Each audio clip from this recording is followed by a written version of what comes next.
চলো, কারণ এটা অনেক আগের একটা বিল্ডিং, বন্ধের মাঝে আমরা আসিছি দেখি যে বিল্ডিংটা, এরপরে এনে যে লোকজন থাকে বিল্ডিং এর সম্বন্ধে আমরা কিছু তার কাছে জান। আসলে সালামু আলাইকুম। ওয়ালাইকুম সালাম। এনে দেখা যায় 2-3 জন লোক আছে। আপনারা কি এই এলাকার? এই এলাকার।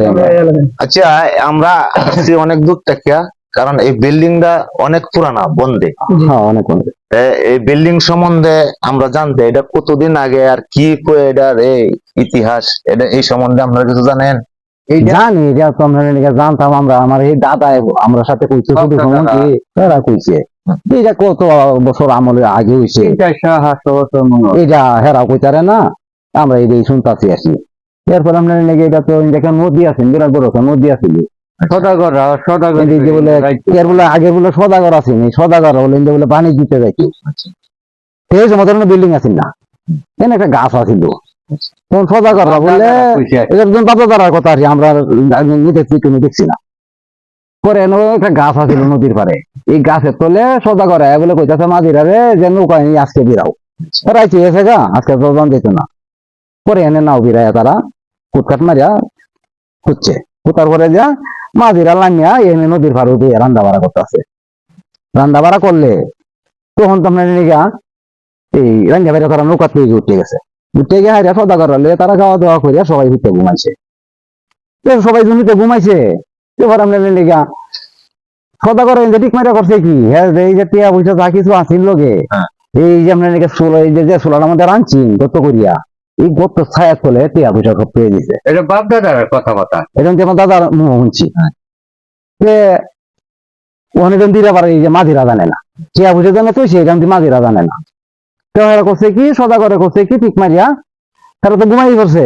পরে মাঝিরা করছে কি রাইতে 2-2:30টার সময় উজান বাতাস খাইছে, এখন তো ট্রলারের মধ্যে মেশিন লাগাইতে হয়, সেই সময় তো মেশিন লাগাই না, মানে বাদাম ওরা দাদারা গোপ করছে, এটা হেরা যারা গপ্পা করছে আর কি, বাদাম লাগাইয়া ওই উজান বাতাস খাইছে, নাও তো হারিয়ে গেছে গা, কথা কত ঘুমো।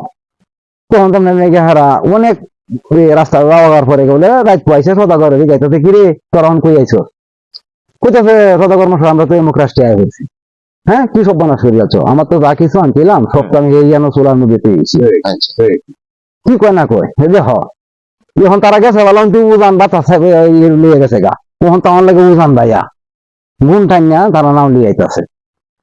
আর এদিক দিয়া এই যে গজি কপালি করে একটা লোকের নাম আছে, এই যে বাড়ি দেখেন এই বাড়ি, হ্যাঁ গজি কপালি, এই লোকটা একটা মানে হার রাখতো, কেউ হাতটা রাখছে না। তখন করছে কি সহাইলের সময় হাল লই আয় নদীর পাড়ে আসি, মানে উঁচুল টুচুল করাইবো আর একটু নদীর পাড়ে খাওয়াইবো।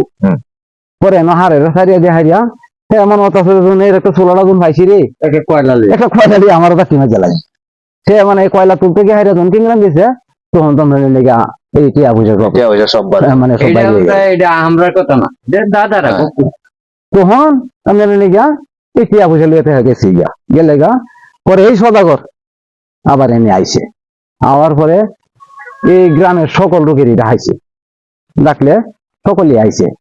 সদাগরে কইতাছে যে দেখো আমি তো বাণিজ্যতে গেলাম, বুঝলে আমার তো টাকা পয়সা যা আনছিলাম আমি তো সবই রাত্রে চুলার মধ্যে তৈয়া আমি নৌকার মধ্যে ঘুমাই আসছি, মাঝে রাতে রাইতে 2-4টার সময় নাও কাজে গেছে গা, এখন তো আবার ঘুরিয়ে আইসি, এখন তো আমার টাকাটা এনে নাই, যদি তোমরা কেউ পায়া থাকো তাহলে সকলে আমারে একটু দয়া করিয়া সমানে 2টা বন্ধ করিয়া একটা বন্ধ আমারে দিয়ে দেও, আর একটা বন্ধ তোমরা নেও।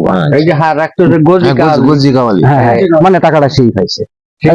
আমরা তো এটা জানি, তবে আমরা দেখছি নাকি তখন আর এনে কেউ শিকার পাইছে না, তারা পাইছে না, না কত পেল বাপের অভিশাপ দিয়ে গেছে। পরে যাওয়ার সময় অন্তর বাণিজ্য দিতে যাবো কি তার তোর কোনো ধন সম্পদ নাই। পরে এখান থেকে যাওয়ার সময় মাঝিরা কোথাও যাও যাইয়া, তখন এই সদাগর একটা অভিশাপ দিতে গেল যে টাকাটা তো আমার ঠিকই একজনে পাইছে, কেউ দিল না, আর কি করা যাইব, আমি অভিশাপে দেওয়া যাই আর বংশ বাতি দেওয়ার মতো কোনো থাকতো না। তখন এই কথা কই এত সদাগর তার দেশে গেছে ফিরিয়া, আর এই যে লোকটাই পাইছি এই লোকটাই করলো কি টাকাটা দিয়া এই গদি কমালি করলো, এই যে বিল্ডিংটা তখন বর্তমানে আমরা যারা তুলছে, এই যে বিল্ডিংটা, হ্যাঁ হ্যাঁ এনে এই বিল্ডিংটা করছে। এই দেওয়া যায় ইট গুলা দেওয়া যায় 1 ইঞ্চি, আবার কোনো সিমেন্ট টিমেন্ট নাই এতে। অনেক আগে এটা সিমেন্ট টিমেন্ট নেই, সব মশলা আটকানো। রড সিমেন্ট মইছে। হ্যাঁ, তখন এই যে আবার সামনে একটা পুকুরও আছে। এই যে এই দালানটা থেকে এই পুকুর পর্যন্ত অনেক পাকা গাড়া ছিল, অনেকটা বড় ফাঁকা করে নিছি এই পুকুরে যাওয়ার জন্য, আসার জন্য। এটাও নাই, আমরা এই যে গৃহস্থরা তবে পুকুরের গাটটা অল্প কিছু আছে, আটা কাটি আছে। এটা হয়ে গেছে গা, তখন তখন হে লোক কিছুদিন পরে আসবো এটার কলেরা, কালবার এটা ডায়রিয়া, এটা শেষ নিরহ দিয়ে অভিশাপে তাহলে বংশ নির্বংশ হয়ে গেছে গা। আর এই যে বিল্ডিংটা, এটার মধ্যে আমার দাদারা যেটা কইছে, আমরা অন্তর হয়েছি, আমরা বয়স, আমরা এটার মধ্যে আয়া কেউ টাকা আপনারা পাইছি, বাস করতে না আমরা আমরা গল্প গল্প করি, একটু আরাম টারাম লাগে, উপরে গাছ আছে, এই জন্য তো আরাম লাগে দেখে। তারা এলে ভিতরে যাও, যে আইসেন যখন আপনারা কষ্ট করে অনেক দূর থেকে, আমি তো মনে হচ্ছে টানার লোক আয়া করছেন, বুঝলেন না? না, আমরা আইছি এটা দেখবার জন্য। দর্শক, শুধু দর্শক, চিত্রগুলা বদলে যায় কিন্তু ইতিহাস গুলা থেকে যায়। এই যে দেখেন, এই ইতিহাস গুলা যে এই এলাকার মানুষ আছে তাদের কাছ থেকে জানতে পারলাম। আপনারা কে আমি এই ইতিহাস গুলাই আজকে এই দেখাইতে আসছি। এই এই পড়ছে, এটা মনে হয় বিশকা, এই গ্রামটা মনে হয় বিশকা, তারাকান্দা থানা, তারাকান্দা গ্রামের থানা, নাম হলো বিশকা, গ্রামের নাম হইলো বিশকা। এখানে আমরা যে পরিস্থিতি পাইলাম, এখানে খাওয়া বলে যে বিল্ডিং গুলাকে বলে এটা খাওয়ালির বিল্ডিং। আমরা আপনাদেরকে বুঝি কাওয়ালির বিল্ডিং, আপনাদেরকে আমরা দেখানোর জন্য আমরা এই ক্যামেরার লেন্সে অথবা ভিতরে একটা অন্ধকার, আর এখানে 2-3টা এই কুড়া আছে, এটার মধ্যে এখনো যাওয়া যায় না নিচে, এটার ভিতরে ঢোকা নিচে দিয়ে যাওয়া যাইতো না, নিচে দিয়ে যাওয়া যাবে না, বিশাল একটা অন্ধকার। যতটুক পারি আপনাদেরকে এই অতটুক এই আপনাদেরকে দেখাবো। হ্যাঁ আসেন আপনারা, ওইটা দেখেন, এনে একটা রুম আছে, আসেন। যেগুলা রুম আপনাদেরকে এই ভিতরে দেখেন, আমরা ক্যামেরা লেন্সে আপনাদেরকে দেখা দিচ্ছি। অনেক পুরানো বিল্ডিং গুলা, এই যে দেখেন একটা রুম, এখানে প্রায় 400-500 বছর আগে এই রুম গুলা দেখাইলাম। আর ভিতরে এরপরে ভিতরে আর কতগুলা রুম আছে আছে বলে যে বুঝি কাওয়ালি। জান আমরা একটু এই যে করে এই যে এইগুলাও একটা রুম, অনেক দিনের পুরনো একটা রুম, একটা সিঁড়ি, এখানে এই যে একটা সিঁড়ি, ছোট একটা সিঁড়ি, এটার মধ্যে মানুষ আসে না। এরপরেও আমরা আপনাদেরকে দেখানোর জন্য, এই যে কাজগুলা দেখা দেন, আপনাদেরকে দেখানোর জন্য আপনারা এখানে বিল্ডিং, এই দেখেন এই যে কাজগুলা, এই যে দেখেন কি সুন্দর, এই যে উপরে আপনারা দেখেন। আর এটা হইলো নিচে বিল্ডিং গুলা, এই যে উপরে দেখেন রয়েছে। এরপরে এইগুলা দেখেন, এটার ভিতরে গেলে ভর্তি দিয়ে যাচ্ছি, ভর্তি মেরে এইগুলা একটা এখানে একটা রুম, এইগুলা যাওয়ার মতো মানে একটা ছিদ্র আছে এখানে, এখানে ছিদ্র ভিতরে অন্ধকার বেশি এরকম। আপনাদেরকে লোক থাকতে না, লোক থাকতে পারে না, এটা হয়তো জায়গাটা একটু ভয়ঙ্কর। না লোক আইয়ে মাঝে মাঝে এক রাইতো থাকতে পারে না, যদি সন্ধ্যার সময় 10টার আগে পূজা আগে। আর উনি এই এলাকার, উনি বলছেন তার বাপ দাদার আমল থেকে এই যে একটা সামনে একটা পুষ্করণী আছে, এই পুষ্করণীর থেকে নাকি এই 6-7টা ডেক এই এখানে আসে, আইসা এবার এই পুষ্করণীর মধ্যে যায়।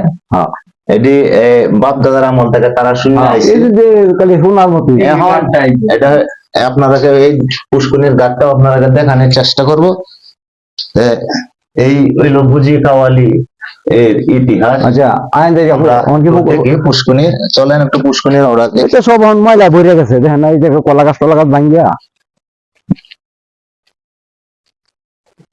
এই যে রাস্তাটা এই দিক দিয়ে ছিল ফাঁকাটা, হ্যাঁ এই দিক দিয়ে আয়া এইটাই পুকুরি, এই যে ওখানে গাছগুলো আছে, এই যে দর্শক আপনারা এই যে পুষ্করিণীর ঘাট গুলা, এই যে ঘাটগুলা এই যে পুষ্করিণীর ঘাট গুলা এই এখনো এইভাবে এনে আছে। আপনারা এই দেখেন দেখতে অনেক পারেন, পুরনো, অনেক পুরনো, হয়তো মনে হয় যে 400-500 বছর আগের একটা ইতিহাস। এখানে স্মৃতিগুলা রয়ে গেছে। এটা একই এই যে, জিনিস সব। তাইলে কি আপনারা যে শুনছেন এই পুষ্করিণীর থেকে কি মনে হয় যে আপনারা বাদ্যকারা বলতো যে আমরাই গেছি এটা দিয়া, ডেক গুলা মনে হয় যে ইন্দা হাকি আছে। কিন্তু তো এই রাস্তা দিয়ে এই যে ভিতরে গেছে, হ্যাঁ। তবে এটা ধরার মতো কোনো বল নাই। এটি কার আমলের কে ধরতে পারবো, এটা কিছু আচ্ছা, শুধু দর্শক আপনারা এই ক্যামেরার লেন্সে এই ইতিহাসগুলা একটু আপনারা দেখাইলাম। এরপরে এই যে দিঘি পুষ্করিণীর ঘাট গুলা এটি আপনারা দেখাইলাম।